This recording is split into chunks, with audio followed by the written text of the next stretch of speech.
வணக்கம். இன்றைக்கி நம்ம கிச்சனில் பிரியாணி சைட் டிஷ் பார்க்க போகிறோம். அதுக்கு இப்போ நான் கத்திரிக்காய் வச்சு கத்திரிக்காய் தொக்கு பண்ணியிருக்கேன். இப்போ எப்படி செய்கிறதுன்னு பார்க்கலாம் பாங்க. இப்போ ஒரு கடாயை நான் ஹீட் பண்ணியிருக்கேன். அதில் இப்போ நான் 1 ஸ்பூன் வேர்க்கடலை ஆட் பண்ணிக்கிறேன். இப்போ இதை நம்ம நல்லா வறுத்துப்போம். நல்லா வறுத்தாச்சு. இப்போ நம்ம இதை எடுத்துடலாம். இப்போ அதே கடாயில் நான் 1 ஸ்பூன் எள்ளு ஆட் பண்ணிக்கிறேன். நல்லா பொரியிற அளவுக்கு வறுத்துக்கலாம். எள்ளு பொரிஞ்ச பிறகு எடுத்துருங்க. இப்போ அதே கடாயில் ஒரு 2 டேபிள் ஸ்பூனுக்கு நல்லெண்ணெய் ஆட் பண்ணிக்கோங்க. நல்லெண்ணெய் ஹீட் ஆகட்டும். இப்போது எண்ணெய் ஹீட் ஆயிடுச்சு. இப்போ நான் 1/2 ஸ்பூன் சீரகம் ஆட் பண்ணிக்கிறேன். அடுத்து 1/2 ஸ்பூன் மிளகு ஆட் பண்ணிடலாம். 1/2 ஸ்பூன் வெந்தயம் ஆட் பண்ணிடலாம். இப்போ நான் ஒரு பெரிய வெங்காயத்தை கட் பண்ணி வச்சுருக்கேன். ஒரு தக்காளி, 2 பச்சை மிளகாயை கட் பண்ணது.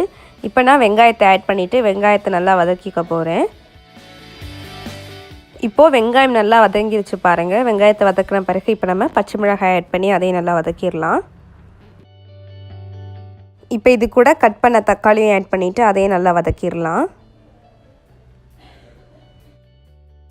இப்போது வெங்காயம், தக்காளி, பச்சை மிளகாய் எல்லாமே நல்லா வதங்கிருச்சு. இப்போ நம்ம கத்திரிக்காய் ஆட் பண்ணிடலாம். நான் வந்து 1/2 கிலோ தோட்டத்து கத்திரிக்காய் ஆட் பண்ணுறேன். ஆட் பண்ணிவிட்டு அதையும் நல்லா நம்ம மிக்ஸ் பண்ணிடலாம். வெங்காயம் தக்காளி கூட நல்லா கத்திரிக்காய் வதங்கணும். இப்போது கத்திரிக்காய் நல்லா வதங்கிருச்சு பாருங்கள். உங்களுக்கு பார்த்தாலே தெரியும். இந்த ஸ்டேஜில் நீங்கள் 1 ஸ்பூன் இஞ்சி பூண்டு விழுது ஆட் பண்ணிவிட்டு அதே நல்லா வதக்கிப்போம். இப்போ இது கூட கொஞ்சமாக தண்ணீர் ஆட் பண்ணிவிட்டு இப்போ நம்ம கத்திரிக்காயை 5 மினிட்ஸ் மூடி வச்சு வேக வச்சிடலாம்.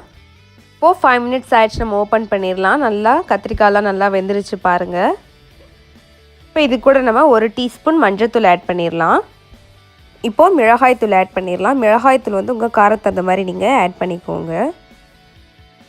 இப்போது எல்லாத்தையுமே நல்லா மிக்ஸ் பண்ணிடலாம். கத்திரிக்காய் கூட எல்லாமே நல்லா மிக்ஸ் ஆயிடுச்சு. மிக்ஸ் ஆன பிறகு இப்போ நான் நெல்லிக்காய் அளவு புளி எடுத்துகிட்டு அதை கரைச்சிட்டு இப்போ இதில் நான் ஆட் பண்ணிக்கிறேன். ஆட் பண்ணிவிட்டு அதே நல்லா மிக்ஸ் பண்ணிடலாம். இப்போ நான் இது கூட தேவையான அளவு தண்ணீர் ஆட் பண்ணிக்கிட்டேன். ஆட் பண்ண பிறகு இப்போ நான் தேவையான அளவு உப்பு ஆட் பண்ணிக்கிறேன். இப்போ நான் இதை ஒரு 5 மினிட்ஸ் மூடி வச்சுருந்தேன். நான் வீடியோ எடுக்க மறந்துட்டு இப்போ 5 மினிட்ஸ் கழிச்சு நான் ஓப்பன் பண்ணிட்டேன். இப்போ நல்லா கொதிச்சு வந்துருச்சு பாருங்கள். இந்த ஸ்டேஜில் நம்ம ஃபஸ்ட்டு வறுத்தோம் பாருங்கள். வேர்க்கடலையும் எள்ளையும் அதை ரெண்டையுமே மிக்சியில் போட்டு நல்லா கிரைண்ட் பண்ணியாச்சு. இப்போ நம்ம அதையும் ஆட் பண்ணிடலாம். கிரைண்ட் பண்ண பேஸ்ட்டை நல்லா மிக்ஸ் பண்ணிடுங்க. மிக்ஸ் பண்ணிவிட்டு நம்ம கிரேவி ஆகிற வரைக்கும் வெயிட் பண்ணணும். இப்போ இது நல்லா கிரேவி ஆகட்டும். இப்போ நமக்கு கிரேவி ஸ்டேஜுக்கு வந்துருச்சு. இந்த ஸ்டேஜில் நீங்கள் அடுப்பை ஆஃப் பண்ணிடுங்க. அடுப்பை ஆஃப் பண்ணிவிட்டு மேலே கொத்தமல்லியும் கருவேப்பிலையும் ஆட் பண்ணிட்டீங்க அப்படின்னா நமக்கு டேஸ்டியான எம்மியான கத்திரிக்காய் தொக்கு ரெடி ஆயிடுச்சு. ரொம்ப சிம்பிள் அண்ட் ஈஸி தான். நீங்கள் இதை பிரியாணிக்கு வச்சு சாப்பிட்டிங்கன்னா ரொம்ப டேஸ்ட்டாக இருக்கும். ஸோ கண்டிப்பாக வீட்டில் ட்ரை பண்ணி பாருங்கள். ட்ரை பண்ணி பார்த்துட்டு எப்படி இருக்குது அப்படின்னு சொல்லிட்டு கமெண்ட் செக்ஷனில் ஷேர் பண்ணுங்கள். இந்த வீடியோ பிடிச்சிருந்தா லைக் பண்ணுங்கள். உங்கள் நண்பர்களும் இந்த ரெசிபியை செஞ்சு சாப்பிட்ணுன்னு நினச்சிங்கன்னா மறந்துடாமல் அவங்களுக்கும் ஷேர் பண்ணுங்கள்.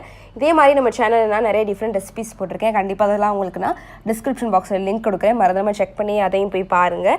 நீங்கள் என்ன எங்கள் சேனலை சப்ஸ்கிரைப் பண்ணலைன்னா சேனலை சப்ஸ்கிரைப் பண்ணிடுங்க. அப்போ தான் அந்த மாதிரி வீடியோலாம் நீங்கள் உடனே பார்க்க முடியும். தேங்க்யூ.